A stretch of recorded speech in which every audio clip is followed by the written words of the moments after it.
That's my mission, is to show like, hey, you know what, you can be very successful in business, but you can also be very successful in your faith. What you need to learn to do is create and add value. If you can create and add value, you will create and add wealth as a consequence and a result of that. One of the things, the traps that I feel like new people fall into, is they confuse productivity with acquiring knowledge. And so in the real estate thing, you're going to realize that a lot of people have what we call analysis paralysis, where they'll look at everything and look and learn and look and learn, and it doesn't translate to action. It's not what I can get from you, it's what can I give you.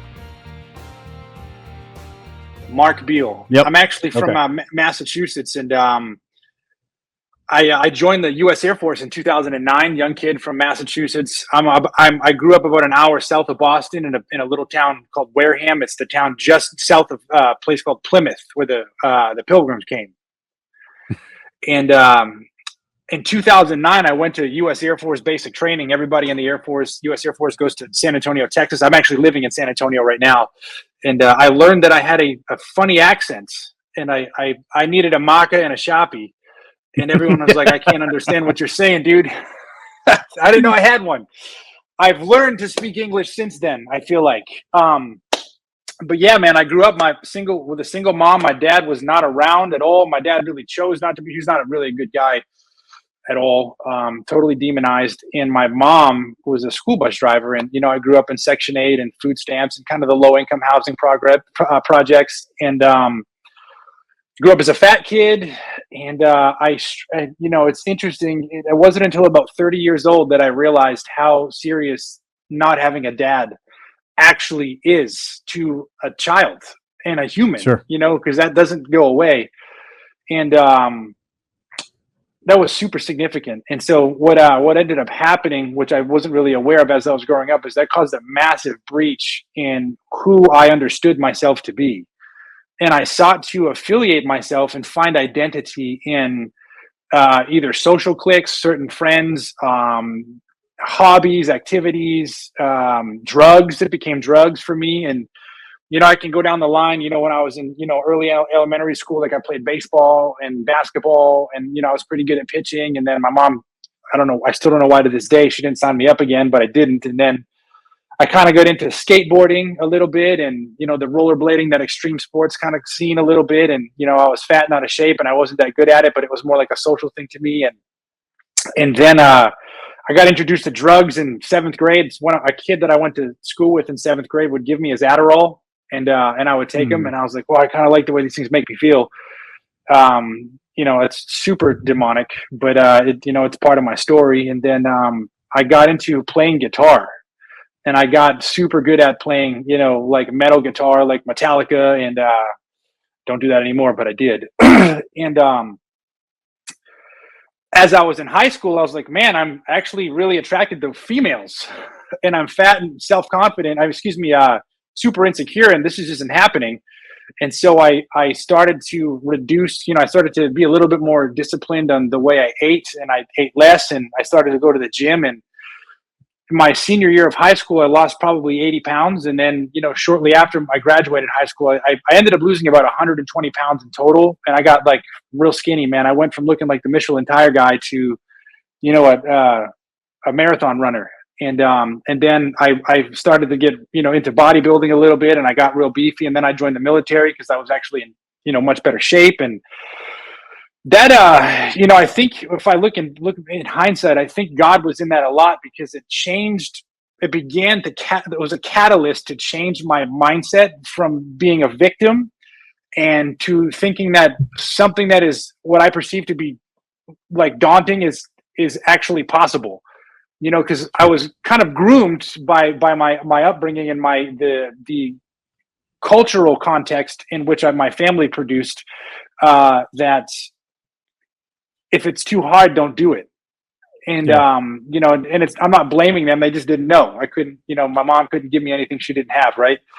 And so, I lost a lot of weight, man, and I got in good shape. I got pretty lean and pretty beefy, because I disciplined myself and I was consistent, and I, you know, endured it's not easy to do that. You've got to show up. You can't just, you know, you're not just going to get lean and muscly sitting and eating ding dongs. You know what I mean? It just doesn't happen. So you've got to take action. And that really changed a lot for me. I became really self-inflated, self-confident, cocky, egotistic, and, you know, yada, yada, yada. And then in the meantime, I continued to, experiment and then become actually full on addicted to drugs. And so I went into the Air Force. I just turned 20 years old. I just made it to 20 when I went to boot camp. I got in some trouble when I was in the military because I just prioritized the wrong things. I got in trouble for underage drinking. I got a speeding ticket. I got demoted when I was on duty. And then, I had orders to deploy to Iraq, and I was really excited about it. And I went back home to Boston for a couple of weeks before I left, and I smoked some pot with my high school buddies, and I got my first and only drug test in the military when I got back, and they gave me the left foot of fellowship. And that's, I was 21 years old when that happened. I was about to turn 22. And so I went back to Massachusetts, was trying to figure out life. Hey, should I deliver pizzas, whatever, but I really like the fitness thing. And, I was like, okay, maybe I can make some money doing this. And I tried to say, okay, let me try to go for physical therapy. And so I used some military education benefits to do that. All the while I became like a hardcore womanizer, man. I loved women. I loved sex. I was manipulated by it. And, I would always do and I had a growing drug problem. And shortly thereafter, I got out of the military. I started to get a real bad problem with Percocets, painkillers. And those things aren't cheap. And when you're not made of money, which I wasn't, you got to find a way to pay for them. And about 4 years later, when I was at the throes of addiction, I realized that, and I think this was another God moment, man, that like, I don't control this thing. This thing controls me. Sure. And I had to just say, if I don't stop this, I'm going to die. Like, this is going to bury me. And I have to make a choice, man, and it's going to suck. And so at this time, I was not a believer, man. I didn't grow up in a faith house or anything. And so my only logical remedy was like, I'm not interested in God. Like, I'm going to go to the doctor, and the doctor's going to give me, some kind of alternative. And the alternative at this time happened to be another prescription medication called Suboxone. And I'm not going to judge anybody for doing this. I have my opinion, but I think that it's equally as evil. It's just like switching from a banana to an apple. You're still getting something. It's just something different. And but for me, I was not going around chasing money on the street. I was not going around chasing drugs on the street. I was able to go and live what I perceived to be a normal life. And so I had all my healthcare through the VA, the Veterans Administration, and I would go every 28 days, and they'd give me a month's supply of Suboxone and a month's supply of Adderall. And I was riding that stuff for like 3.5 years, man. And all that time I was trying to hook up with girls and, pursue physical therapy and just be a beefcake, this big guy that just looked like I just think, man, what an idiot I was, just walking around like with a tank top on, like, hey, look at me, gosh, what a moron. But I ended up dating a girl, and we ended up moving in together, and that relationship was super toxic. And inadvertently, interestingly, she kind of, through the toxicity of that relationship, it inevitably led me to the point where like I genuinely wanted to die.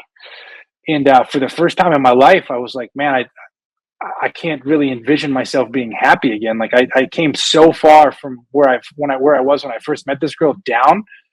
Like, this is humiliating. This is shameful. Like, my relationship with my mom is really bad because of this. And it'd be easier just to like die, and it's, for me to say that, it's like, what the heck? Like, I would never say that. And the guy that we rented out his basement. It was a finished basement, and I went to high school with him. He was a corrections officer in Massachusetts, and he had a 380 pistol in the kitchen drawer up in I could go get it if I wanted to, and it had some bullets in it. And man, I was gonna go get that gun, man, and I can't explain it, but I immediately was convicted about, man, I could never do this to my mom. And then that night, man, I happened to just, okay, like, what am I gonna do? I'm by myself. I'm in the house alone, and I turned on Netflix, and I wasn't particularly interested in faith or anything, and this show came on called The Bible, like, popped up right on the front and center, and I was like, what the heck? And so I just started to watch it, and I had no clue what the heck the Bible was, man. And it was a real liberal channel, like a real biblical rendition of the story. It was a history channel, like a 10 episode miniseries. And I just started to watch it, and I thought it was awesome. And I was like, no way, man. And so literally that same Sunday, I went to a church, a local church, like it was a Foursquare church, like a Pentecostal church. And I'm this like big, tall white guy, and everybody in there is black. And because everybody in there, I thought it was a Baptist church. I didn't know any better. And apparently it wasn't. So it was a Pentecostal church. And man, I go in there, and this little black guy with a bald head and a nice suit is preaching. And I'm like, man, this guy is reading my mail right now. And I don't know what this is, but all I know is like what he's saying is right. And I need this. Like, this is what I need. And and so like for the next probably 3 weeks or so, I continued to watch that Bible show, those 10 episodes, like on repeat, man. And I kept on going back to that church until I was like I'm in, like, let's do this, you know? And that was the beginning of the end of that relationship with that girl. I moved back out of that guy's house. I moved back in with my mom to try to get my life together and figure it out. And if you get to know me, like I have a pretty like a 0 or 100 kind of personality. And I feel like a lot of people that have substance issues really kind of run that way. You know, I'm either all in or I'm not in at all. And so I was pursuing my physical therapy career, man. I love kinesiology and biomechanics. I like to read about business and, you know, kind of all that stuff. And immediately I just wanted to like get the Bible and talk about Christ, like what's Catholic, what's Baptist, what's all this. And like I was doing personal training, running a gym and going to school at the same time. And I would talk to these paying clients that are paying me $80 an hour to train them. I'm like, hey, you go to church? Like, what church do you go to? Like, what's Baptist? Like, what do you think about this? What do you think about that? And they're like, dude, like, let's just do exercise, man. And man, probably 3-4 months into me believing, I was driving to UMass Boston to go to a class for my, like an exercise class or whatever for my physical therapy stuff. And I was listening to an audio Bible in the car. And it's called Bible.is. If you've ever had it, it's like a, you know, a dramatized app, and it's kind of cool. It's not really monotone, and I loved it, man. I just ate it up because that was the time I got the word in, because when I drove so much. And I remember it was Acts 10, that vision of the sheep, and I felt like I just heard this spontaneous, random voice just saying, hey, like, this is not the right path for you. This is not the right job for you. And I was like, what?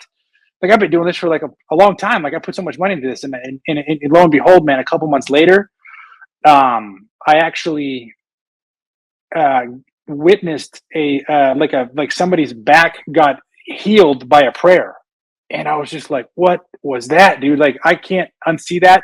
I'm actually struggling with the same thing I just saw this guy get healed from. What the heck? I'm going to a chiropractor for this.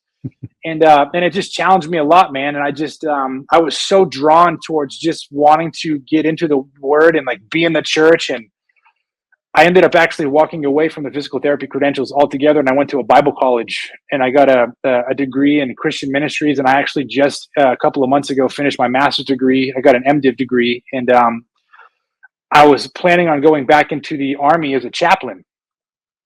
And that's why I started to go to get the master's degree. And because for me, when I was in the military, like when I first started learning about faith, you know, I got into the house church kind of network thing. And I was like, man, the military base is the ideal situation for this. People are already committed. They're already a community. Let's bring Christ into this and make this like awesome, you know?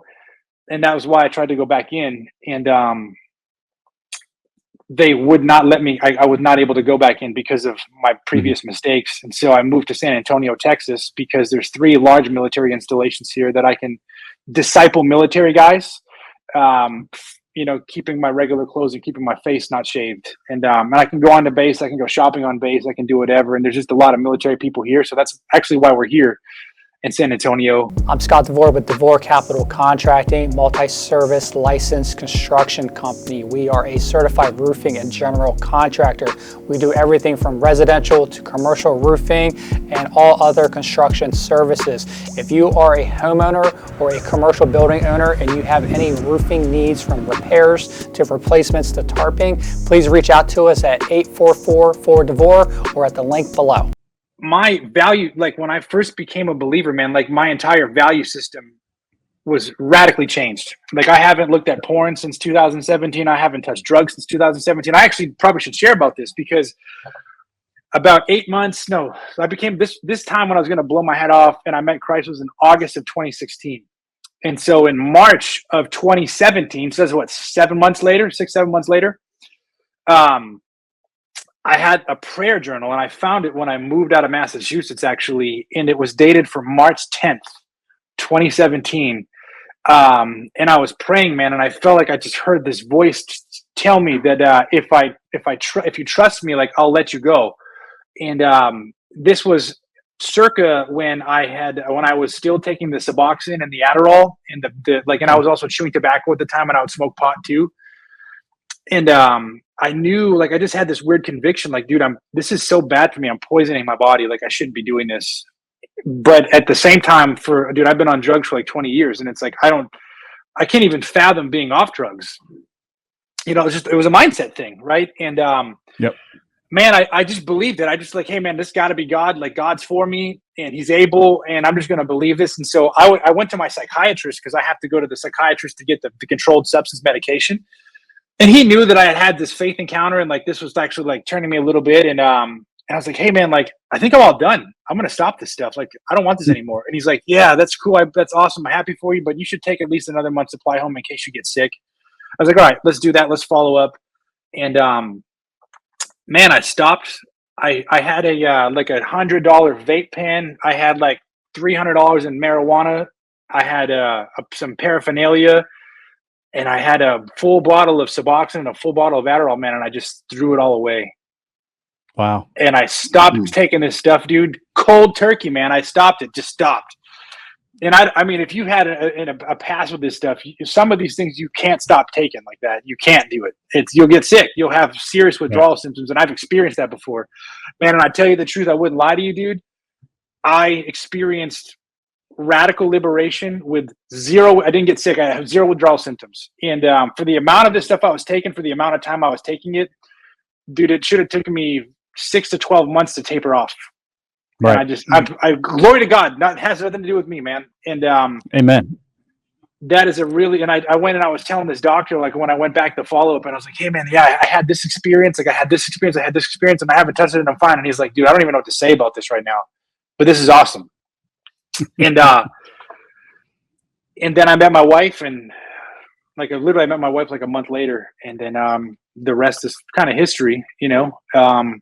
But for me, going before that, from that time until probably the next 3 years or so, I was just figuring, hey, what did I just sign up for? You know, what is the Bible? Like, who is Christ? How do I read the Bible? Like, what is the gospel? And I just have a tenacious appetite for learning. And so I just wanted to pursue understanding what I signed up for. I'm actually probably going to get my PhD now in historical biblical studies, because, you know, there's a context from which the text comes, and I find it incredibly fascinating. And I love it. I love it. And I feel like I can contribute a lot to the body of Christ with that. So, you know, the dad stuff, 30 years old, I realized I had some dad issues I had to deal with.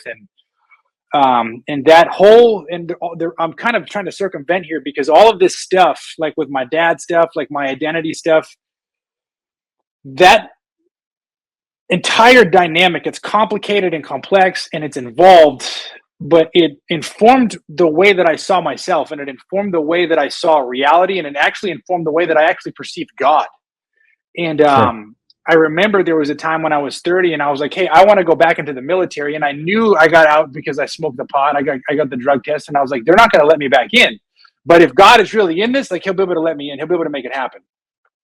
And I remember there was this one night, man, when I was trying to pray for favor for myself to get favor with the discharge review board to go back into the service. And I was like, I can't do this. Like, I can't pray for myself, man. And what the heck is going on here? And I realized that, you know, I remembered situations with my dad, when the few times that I did see him when I was growing up, he would promise me things and he would fail to deliver.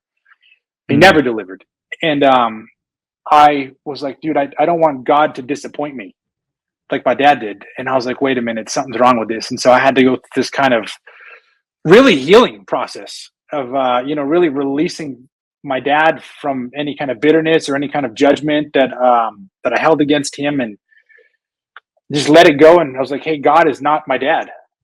You know, God is God. And, I just need to really try to see him as he is. And, I'm pretty sure he's good, and that was pretty kind of catalyzing for me a little bit. And then I got a good job selling roofs in 2022, a couple years later, where I made like 15 grand in 5 weeks. I made an average of about $3,000 a week. And I was like, I've never made this much money in my life. Like, what the heck? And then I got into solar sales from that. And when I got into solar sales, I was pretty much door knocking, and I found myself talking to people about Christ more than I was talking to people about solar. And the more I learned about solar in South Carolina, the more I was like, I don't think I can sell this to somebody, man. I don't really actually think this is a good thing. The more I learned about it, and I'm not saying it's a bad thing everywhere, but at least there it was. I'm still not convinced. I still think it's a bad investment. But I called this one guy because I lived in the ups. I don't know if you're familiar with South Carolina, but I lived in about an hour and 15 minutes southwest of Charlotte. In a place called Spartanburg, right next to Greenville, upstate South Carolina. And the utility company there for solar doesn't work for solar really at all.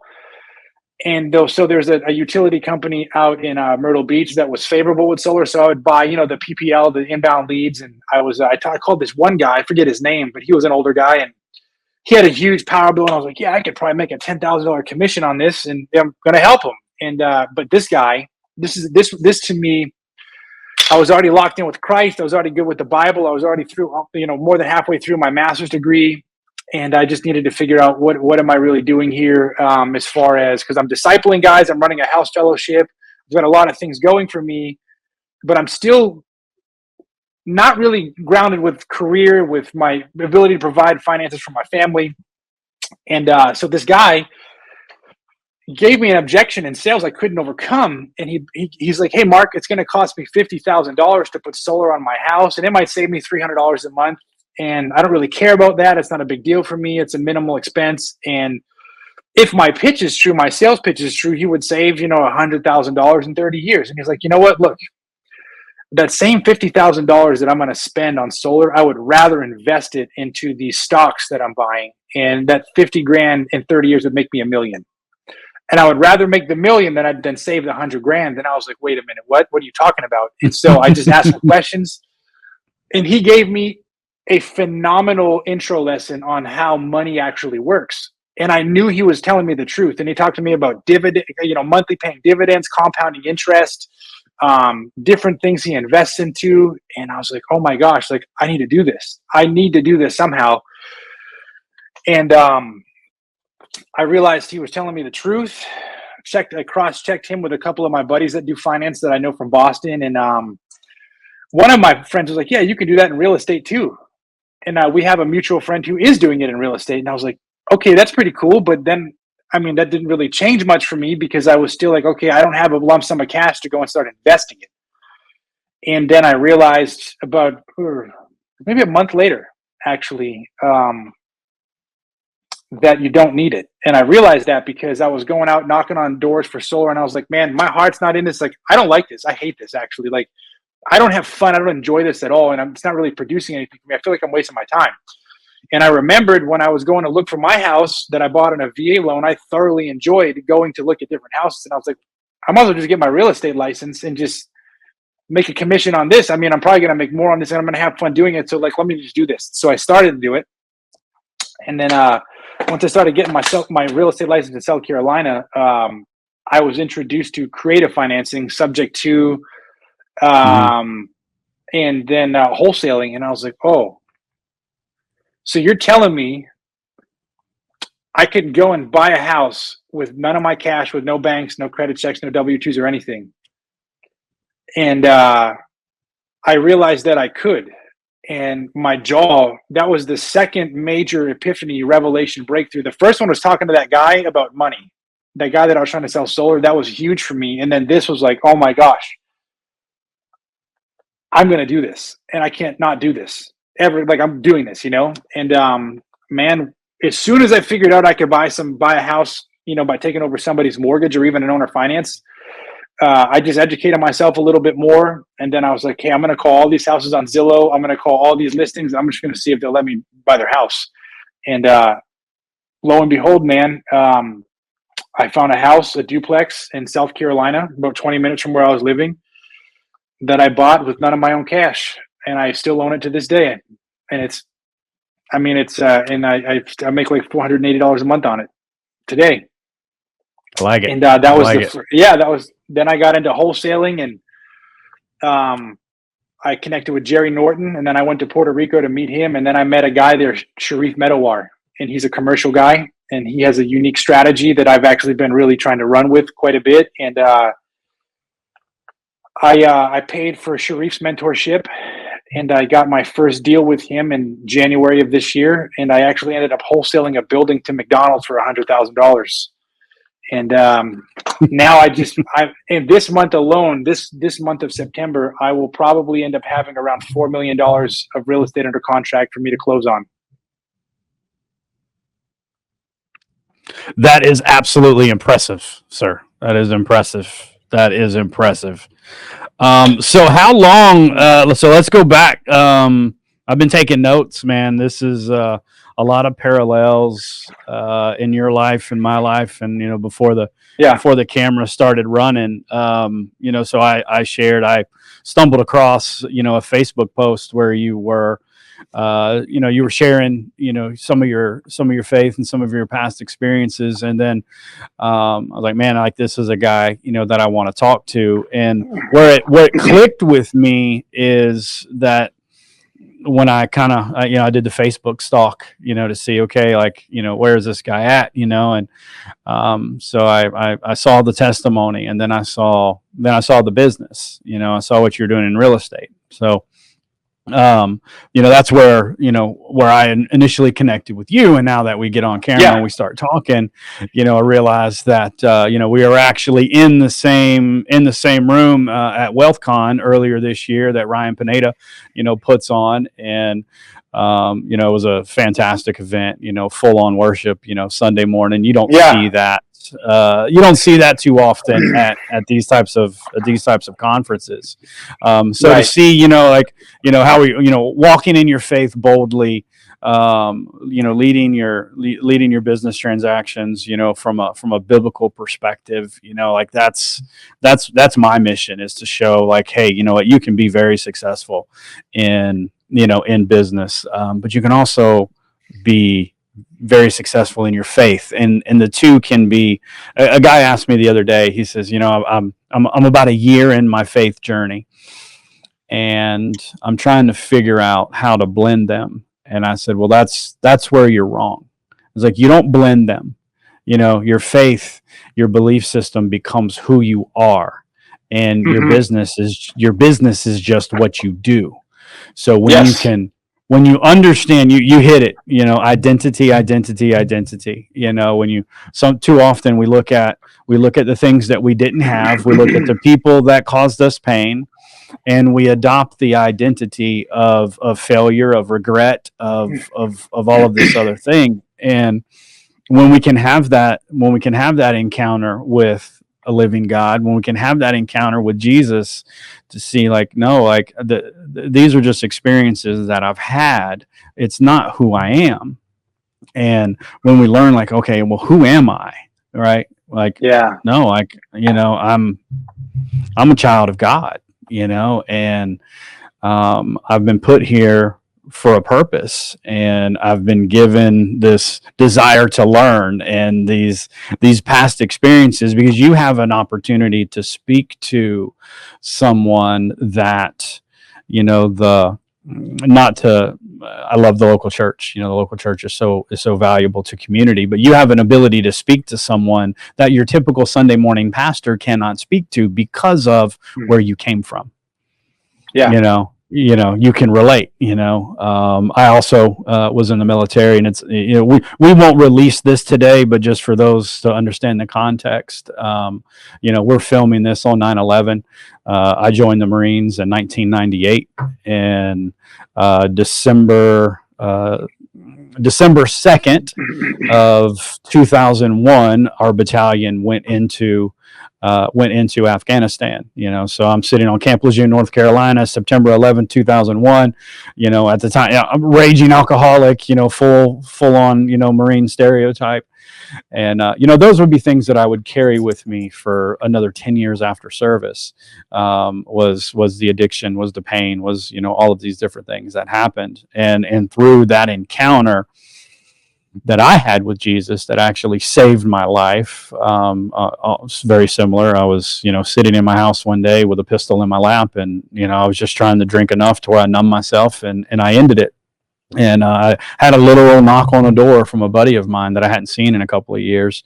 He's like, "Man, I was just, I was worried about you. I heard you've been going through some stuff. I want you to come to church with me." And my life was changed in that moment. So that was very much a divine encounter to save my life, both literally and figuratively, for the present and for eternity. And so now I'm here. I have. You see the building behind me in the camera there. So that's actually Duval County Jail, which I lived in more than one occasion. And now I get to work for DeVore Capital, and where we do construction, we do roofing, we do real estate brokering, we do wholesaling. We're about to do a land development deal. We're going to build nine townhomes, 18 doors. Just on the other side of town, and I think back, like people are like, "Man, what would you go back and change?" I said, oddly enough, I wouldn't change anything, because if I didn't get to look at the jail behind me every day, I don't know that I would be able to appreciate the view that I have, if that makes, if that makes sense, so let's talk, man. You hit a bunch of names, guys that I follow, that I'm in their in their ecosystem on some level. I love Jerry Norton. You mentioned, creative finance. Everybody knows Pace Morgan. I am Will with DCRE, DeVore Capital Real Estate. We want to help you with your buying and selling real estate transactions. We know in the economy and the market that we have today, everybody is telling you that it is impossible to buy or to sell. We know that we can get the deal done. Give us a call at 844-4DeVore or hit the link below. Have a great day. How do you go from, let's just say, how do you go from addict to $400 million or $4 million in property under contract in really a short time frame in the big scheme of things, So Dude, 7-8 years. So I've been doing real estate for like 14 months, and I stopped. So I would say I stopped being an active addict when I was getting drugs from the street, probably in 2014, summer of 2014, okay. And I stopped using drugs altogether in 2017. I stopped drinking coffee in 2018. I don't drink coffee anymore either. That was a so about 7 thing, but that's about 7 full years. I love it. Amen. Yep. And honestly, man, if I could preach some here, I got married to a girl who grew up in a Christian church. She's a Brazilian girl. She came to Massachusetts as a Brazilian, like a missionary, so to speak, to help catalyze a Brazilian church in the Boston area. And I met her, man, and I saw that she was pretty serious about Christ. And I was like, okay, because if you knew me, before I met my wife, I was so content. Like, if I had never touched a woman again, I was like, it's okay, because Christ is enough. And if you knew me before that, you'd be like, dude, what the heck happened to Mark? Like, that is not something that dude would ever say. But I genuinely meant it. And so I really got to credit it all to God, man, and working through. It's almost like you do housing, right? So if you're going to do a flip house, you're going to go and demo the house, and then you're going to reconstruct the house. And it's like, analogously, it's a transformation process. You're taking something old and decrepit and dilapidated and renewing it and restoring it so to a sense of glory, right? And so to me, I just had to go through the process of that same transformation. I had to go to the demo phase. I had to have all the crap taken down and thrown in the dumpster and hauled away, and it's gone. And I had to redo everything. I had some foundation adjustment that had to get done. I had to rough in new wire, new plumbing, and analogously, that was my journey. And it's wonderful because I look and see how far I've come. And I'm like, man, this has only been 8 years for me since I said yes to Christ. And so now it's like, how much, if I have another 8 years, what's the potential? And I have an analogy that I like to use that I think is actually, if you really get it, it's like pretty deep, right? So if you can see my hand, if I had an apple seed in my hand and I asked you what you saw, or if I asked somebody what they saw, they'd probably say, I see an apple seed. No problem. I get it. It's pretty objective. But for somebody who can see the potential in somebody, I would see an entire orchard of apple trees, right? Because in due time, with due process, that seed will get nourishment and whatever it needs to die and break open and release life. And then it's going to produce a tree, which will therefore produce apples, and the process will get repeated with time. But it's a process, right? And so the making of the man, you just kind of alluded to that in some way, in your story, like you wouldn't change a thing because the process formulated the man that you are today. And it's the same thing for me. Marriage is challenging. I have a cross-cultural marriage. And so I'm an American military guy, and I have my own way of doing things that I think is right because it's just what I know, right? And my wife is coming from a totally different culture with a lot of different nuances and variables and sometimes even values within culture that we don't necessarily share here in America. And so conflating those together has its challenges. And she will tell you probably this, I guarantee she'll tell you the same thing. But through that, it's like, okay, when I met my wife, God was already like taking a block of ice and starting to chip it away to unveil what he saw that ice could be. And my wife has been like the chisel in the hand of God, not the only one, but a lot of it, to unveil what he's made me to be, the potential that he's put in me. And, I experienced a lot of that in community, a lot of that, I kind of, like if you look at the idea of authority, for example, you have positional authority like military, but you also have relational authority. When the way in which you carry yourself, you don't have to say anything, but it commands respect and maybe to some degree submission. And I think through my going, I think God has put in me the capacity to be a leader.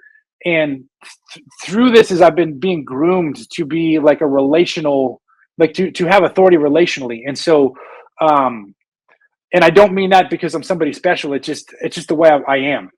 I'm not somebody, I'm like more of a pioneer kind of a guy, and it is what it is. And when I put all that together, going from a drug addict, stealing money from people, to having $4 million, maybe $3.9 million of real estate under contract in a month, comes from me having my mind renewed to focus on the Mark that God made to be.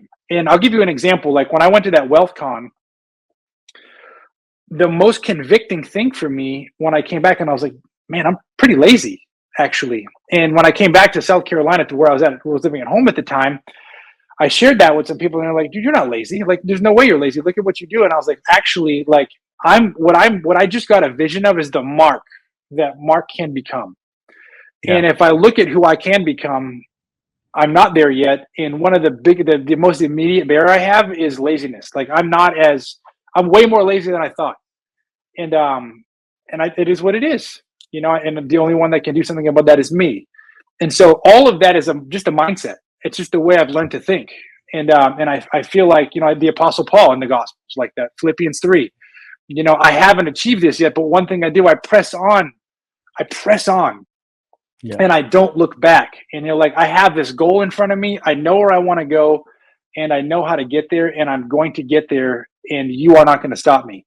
And I appreciate that kind of ambition and that kind of drive. And I think, I try to share things to encourage people to adopt that mindset, because I feel like inadvertently, a lot of the time, we don't really know it. It's we have been conditioned to have some kind of a victim mentality, Yeah. Does that make sense? Yeah, no, I totally get it. Because and some of it too is like, when you think of the word discipline, right? Discipline is so widely regarded as a negative thing, right?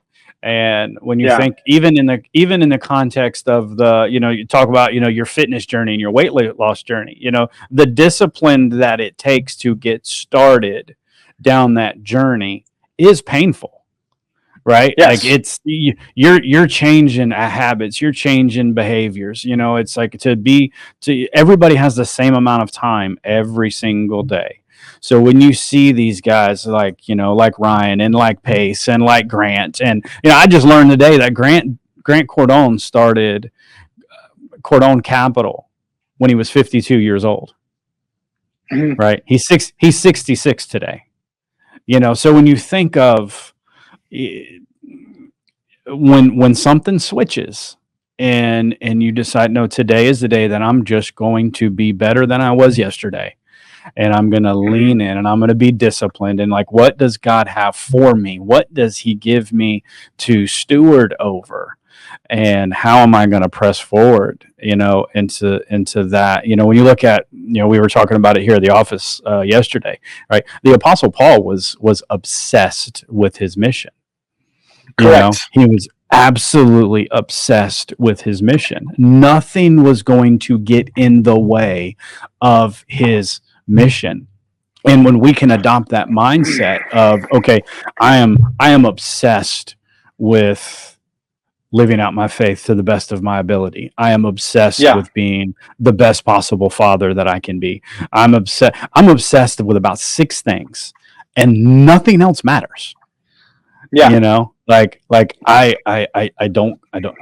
live in, the Jaguar Stadium is about 2 blocks behind me this way, and I don't care, because nothing that happens on a Sunday in a football game has any bearing on my life right now. I watch it, and I get the entertainment aspect of it. I'm just saying, like, what it does not do is drive me, right? What drives me is, how do I take, Devore Capital from X number of million to X number of million, not because we need the money, but it's because it's going to create opportunities for people to have jobs, have investment opportunities, to also align with an organization, which is so rare today, that actually believes what we believe and lives it out, and is like, if you choose not to do business with me because I believe in Jesus, well, then, I love you, I pray for you, like, that's okay.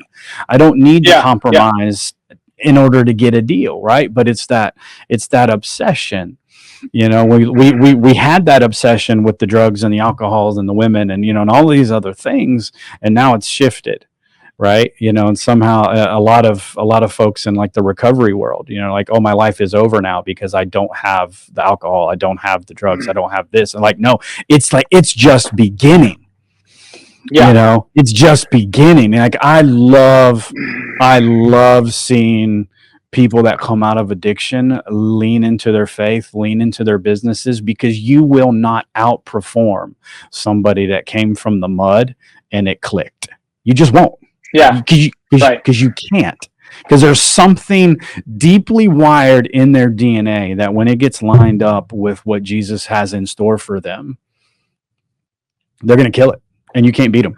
We had a meeting we had a meeting at the church the other day, and one of the other pastors says, man, he says, you are a high capacity individual. He's like, I do not understand how you are able to do what you do.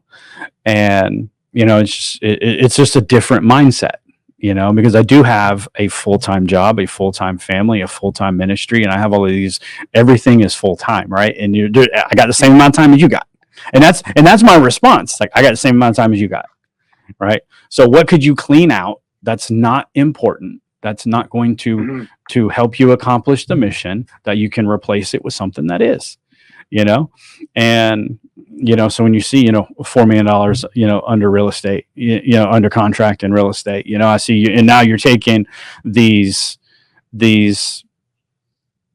opportunities that you've had, and these mentorship opportunities, and saying, okay, now I can be that for somebody else. So that you were looking for, you're looking for some people to join the team, right? Like, so how can I 10X what I'm doing by 10X and somebody else in their life, right?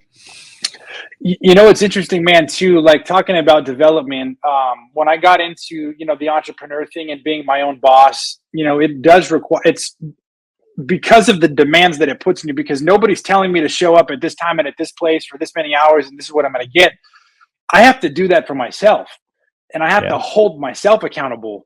And that's, it's foreign to those who have been conditioned to go to college and get a job working for somebody for $80,000 a year for whatever. To me, I've got to discipline like I get up at 4:30 in the morning. I have an hour and maybe 15 minutes that I spend with the Bible and and prayer, and then I go to the gym, and then I come back. And usually when I get back from the gym, like my family's starting to wake up, and then spend family time. I make breakfast, and then I have a hard start on my workday at 9 a.m.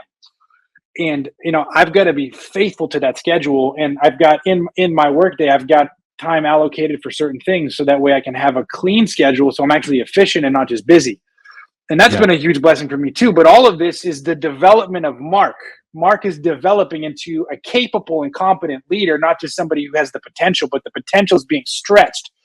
And the stretching is necessary for the potential to be actualized. And that should be the driver, I think, for all of us, because the Bible says one day all of us will stand before the judgment seat of Christ to give an account for how we lived, really, the things we did in the body, both good and bad. And if I love you and if I love my neighbor as myself, I want to somehow, in some form or fashion, contribute and impart value to you, so that way when that day comes, I could have had some kind of influence on you having the best account possible to give to Christ when we stand in front of him. Sure. And that is the goal, and everything else falls within that. And so to me, the idea of business, right? I have a business that I can be overtly Christ, and I'm totally unapologetic about it, and I always will be. Now, within that, I have the opportunity to decide. I've got a guy living here. He's staying with me now, but he's helping me build an apartment on my house in San Antonio for extra income. And, he came out here from South Carolina, and I get to, influence him. I've got a family living in my backyard that followed me out here from South Carolina because they want to work with me. It's mutual discipleship. And it's not that I'm always the one giving, but it's receiving both ways. And I've got a guy coming to live with me in a month that I'm good friends with his dad. His dad was kind of like the first guy to be like a dad for me, really, and or to be intentional and try to pour into me as an older man. And so he's got a son that's a little younger than me. He had a little bit of trouble, and he's got good construction experience, so he can be of tremendous value to me. But I'm going to be able to reciprocate, everything I'm sharing with you to him. I'm going to show him how I'm living my life. He's going to see how I live. How do I order my time? How do I treat my wife? How do I deal with my kids? Because he's not married yet, and he needs the gospel to be like 24/7 his reality. And he's going to get that with me, right? And I love that I'm able to disciple and influence people to really, for the gospel through business. And that to me is probably the most rewarding thing about it all. It's not the money. I don't care about money. I don't need that kind of money. I just don't, and it's not that I have a poverty mentality, but reality, with the income that I have now from just my passive income, I don't have to work. And but that's not really, it's just not satisfying. To me, there's so much more to do. And there's, how many more people could I impact and influence if I continue to press on? And realistically, how many people can influence me as I press on and connect with these higher level operators, man? Because whether they're for Christ or not, matters. But a lot of people, if I'm even learning from somebody who's not a believer, that's embodying, a way of life that I can at least look at and be like, okay, that's respectable. I need to implement some of that into my life, at least in principle, and then I can always tell him my story about Christ, and he can't deny it. Yeah. No, that's absolutely it, and then you see that a lot, especially in the business world, niche it down to real estate. There's a lot of people in the space that are, overtly secular, right? Yeah.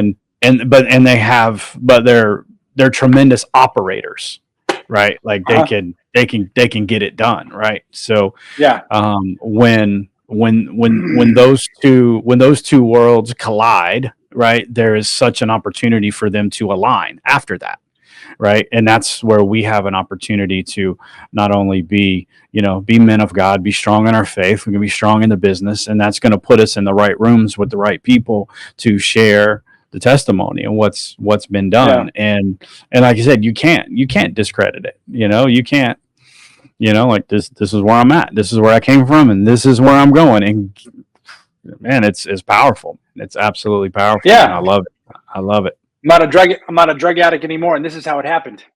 Yep, that's it. Yeah. I mean, and that's it. I mean, for 14 months all in real estate, to do this, and it's funny, man, because when you are in the top 0.001% of people that say they're in real estate.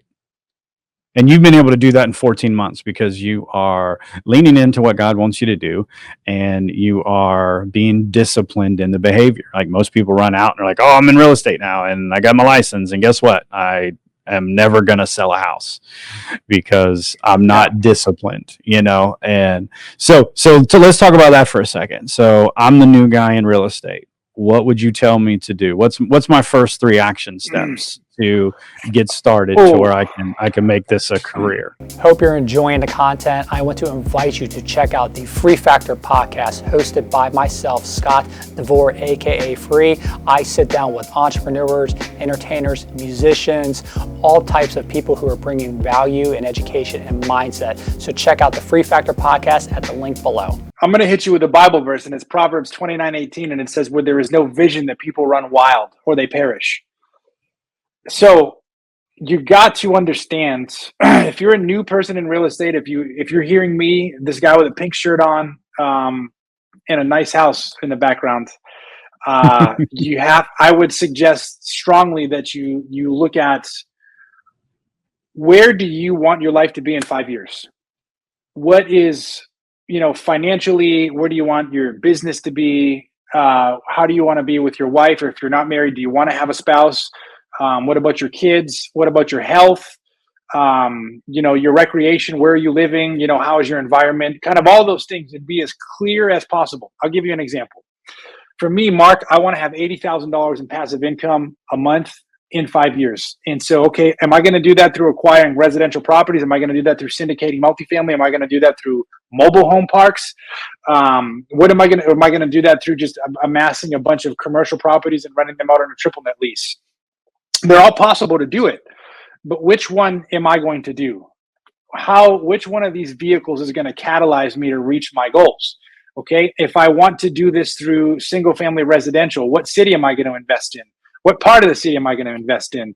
What kind of houses and asset classes am I going to do? Duplexes, quadplexes, single family?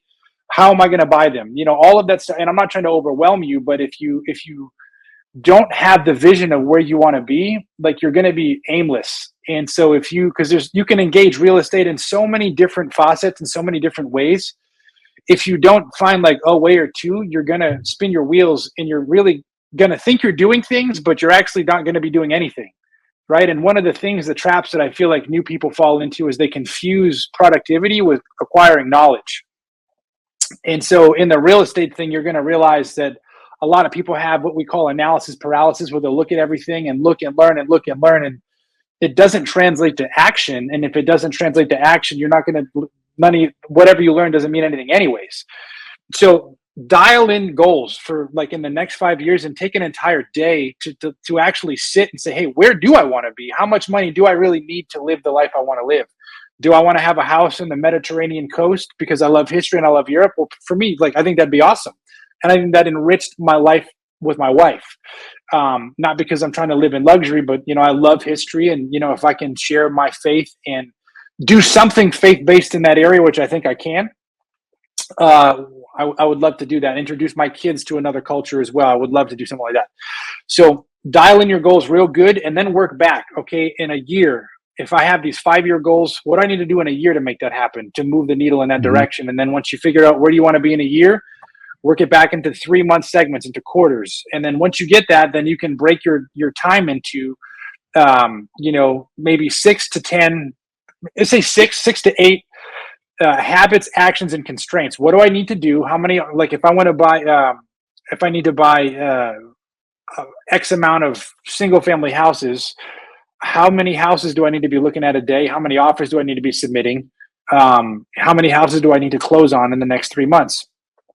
These are things that you're going to have clarity on, because if you want to really succeed, you're really going to need to have clarity at least at some point. And that point needs to be in the beginning of your journey as soon as possible. That would be my probably biggest suggestion.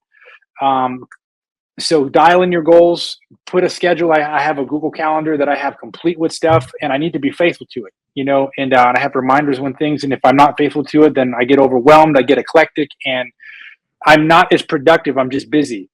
Sure. So if you put a schedule on and you obey your schedule, you'll become efficient. You'll be busy, yes, but you'll be efficient, which is really the goal, right? You want to move the needle.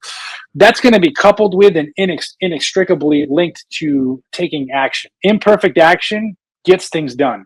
You're never going to be perfect, but you got to take action. You got to call agents. You got to make offers. You got to find, if you're going to do whatever, if you're going to wholesale, like you've got to locate source properties, figure out how to do it.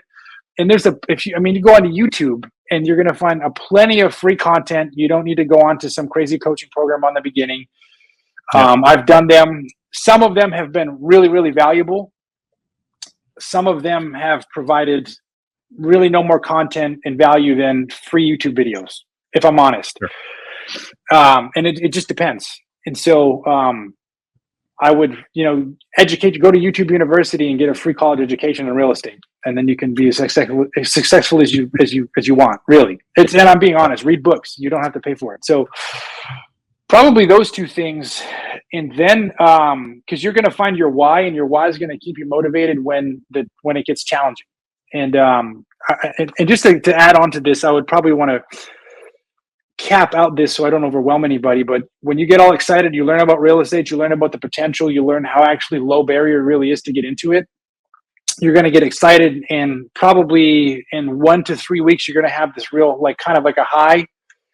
But then when you see that it's a grind and you got to show up and you got to put the work in and no one's going to do it for you, like you kind of have this little lull, like a little depression and motivation. And that first dip is when 99% of the people fall off and quit, and they go back to doing what they're doing before.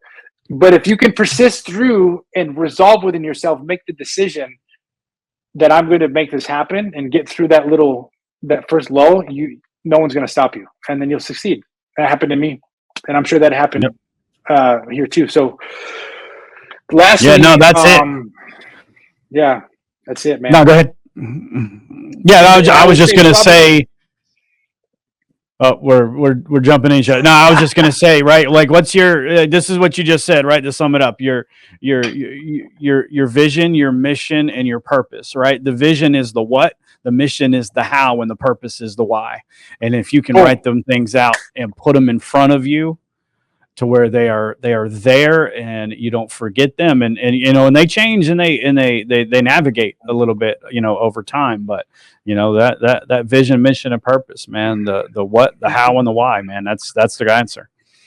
Yeah. And then I think really that's really coupled with that. It's like, begin to see yourself as an investor. That's an identity thing, because if you don't, you're not going to have confidence when you talk to people that have property or money that you need. And then the third thing I would say is go and find and be tenacious. Just go to Facebook groups, go to your local real estate investors association. So wherever you're at, if you go into like Texas or North Carolina or whatever, REIA, look up your local REIA and join it. It's usually going to be like $200-300, and then go in, because you can meet a lot of other people there that do investing, and you can learn a bunch from those people. But the point is, you're going to network. Find local meetups and go to as many of them as possible and meet as many people as possible, because who knows, maybe here from this podcast, I might have a deal that you want to fund, right? And you can just bring the capital to the deal and we can work together on it. And I wouldn't have had this if you didn't reach out to me, and we could, increase value to each other's lives by what I can bring and what you can bring. Sure. Network, relationships. Absolutely. Absolutely. I love it, man. Well, I want to thank you very much for taking the time to sit with me today. And I can tell you, based off of this conversation, we are going to do this frequently. So that's what I'm speaking into existence, right? Like, it's been fun. I think there's a lot of opportunity to, like you said, like who think about how we met, right? Didn't know you. I saw something on Facebook and I sent you a message. Hey, dude, let's talk. Right. And really to get into that next room in business, in real estate, that's really all it is putting yourself out there. But because if you're afraid to talk to people, you ain't never going to close a deal.